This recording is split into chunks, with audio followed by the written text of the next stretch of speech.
કાજલ બુલેટિનમાં આપનું સ્વાગત છે। હું છું અજીઝ ઝપેલવાલા। સમાચારમાં વાત કરીએ તો છેલ્લા 30 વર્ષથી ધારાસભ્ય પદે રહી ચૂકેલ શ્રી મધુભાઈ શ્રીવાસ્તવની શાસ્ત્રીબાગ નજીક આવેલ મધુકુંજ સોસાયટી પાસેની તેમની ઓફિસમાં અમારી કાજલ બુલેટિનની ટીમ દ્વારા તેમની સ્વૈચ્છિક મુલાકાત લેતા તેઓ તેમના મિત્રો સાથે હળવા મૂડમાં નજરે આવ્યા હતા।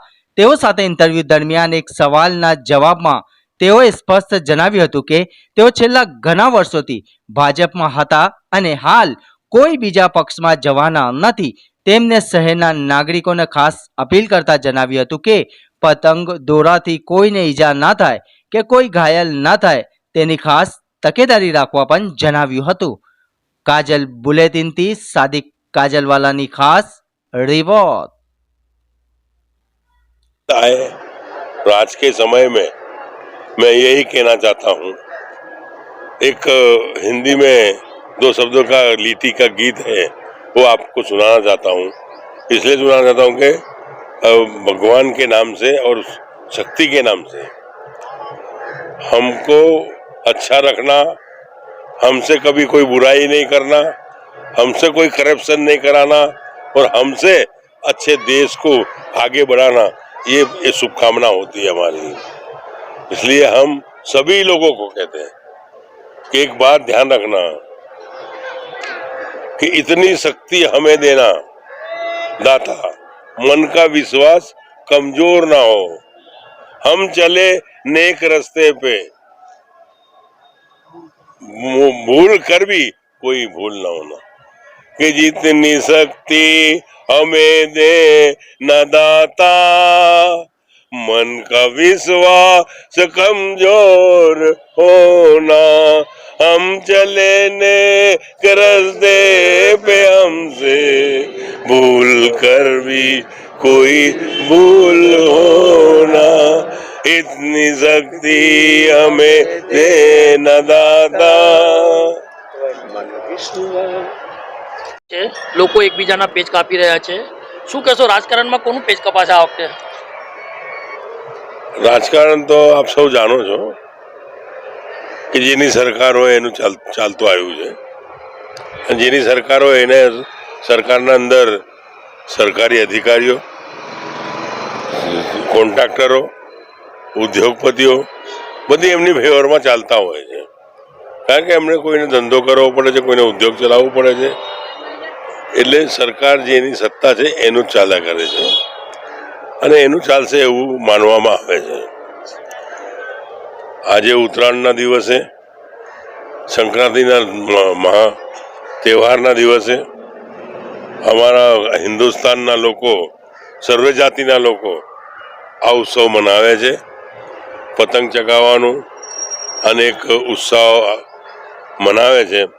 ખરેખર સર્વે જાતિના સર્વે ભાઈઓ અને બહેનોને મારી વિનંતી છે કે દોરાથી બચતા રહેજો, જાનવરોને બચાવજો, ઉડતા જાનવરો ના ફસાય, એ જ અમારી આપને સલાહ અને વિનંતી છે। દેશના બધા જ ભાઈઓ બહેનો વડીલો બધી જ જાતિના લોકોને નવા વર્ષની શુભકામના પાઠવું છું। સંક્રાંતિની બધાને મોજ મસ્તી કરે એ આદેશ પહોંચાડું છું। સર, વર્ષોથી આપ ભાજપમાં સક્રિય કાર્યકર્તા તરીકે છો, આ વખતે એવું સાંભળવામાં આવે છે કે તમે કોંગ્રેસમાં જોઈન થવાના છો, આ અંગે શું કહેશો? આનામાં શું છે, ભારતીય જનતા પાર્ટી છોડીને મેં આજે હજુ સુધી કોઈ પાર્ટીમાં ગયો નથી। એટલે કોંગ્રેસ વાળા હોય, જનતા દળ વાળા, યુ વાળા હોય કે શિવસેના વાળા હોય, એમના જોડે સંબંધો હોય રાજકીય રીતે, તો ચાય પાણી પીવા જતા હોય સંબંધો હોય। બાકી ભાજપ છોડીને અપક્ષ લડ્યો છું, પણ કોઈ પાર્ટીમાં ગયો નથી। આ એક લોકોની વાર્તા પેપરોમાં, અખબારોના અંદર ખોટી ચર્ચાઓ ચાલે છે। હું જે છું એ જ છું, આજે સવાલ નથી આવતો। ભલે હું 6 વખત ધારાસભ્ય બન્યો છું, 2 વખત કોર્પોરેટર બન્યો છું, 2 વખત ચેરમેન બન્યો છું, પણ પ્રજાના હિતના માટેના જ કામો કર્યા છે।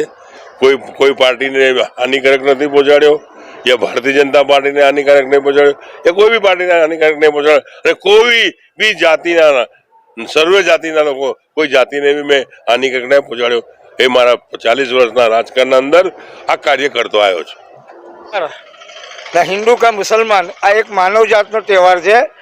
હરેકના ચહેરા પર ખુશી છે, બરાબર છે. ને હું અહીંયા મધુભાઈ શ્રીવાસ્તવ જોડે મારો લગભગ ઓછામાં ઓછા 25 થી 30 વર્ષને એની સાથે મારી દોસ્તી છે. અમે લોકો બે જણા અપક્ષમાં હતા જે તે સમયે. એને મને બહુ ગાઈડ કીધો, મને બહુ સલાહ આપી. મને કે કોઈ બી કામ હોય તો હું બેઠેલો છું, અકબરી તું ટેન્શન ના લઈશ, બરાબર છે ને. આ એક માણસ એવો જોયો ધારાસભ્ય મધુ શ્રીવાસ્તવ કે એને ના હિન્દુ ના મુસલમાન હરેક માનવ જાતથી પ્યાર કરનારો માણસ છે. હું એની ત્યાં આવું છું, મને બહુ ઇજ્જત અફઝાઈ આપે છે. મને કહે છે કંઈ કામકાજ હોય તો કહેજે, હું બેઠેલું છું, જરા બી ટેન્શન લઈશ નહીં તું. આવા માણસો બહુ કમ મળે છે દુનિયામાં. બીજા બધા ધારાસભ્યો છે આવી રીતે ઢીંગલા ભેગા નહીં કરે. અને તે તો ગમે ત્યારે બી આવો, હું આવું છું, મજાક મસ્તી કરું છું, એક્ટિંગો કરું છું, પણ મધુભાઈને મજા બહુ આવે છે એટલે આપણેથી બહુ મોહબ્બત રાખે છે. બસ આપનું નામ? મારું નામ અકબરી બાપू से બધા ઓળખે છે ભાઈ.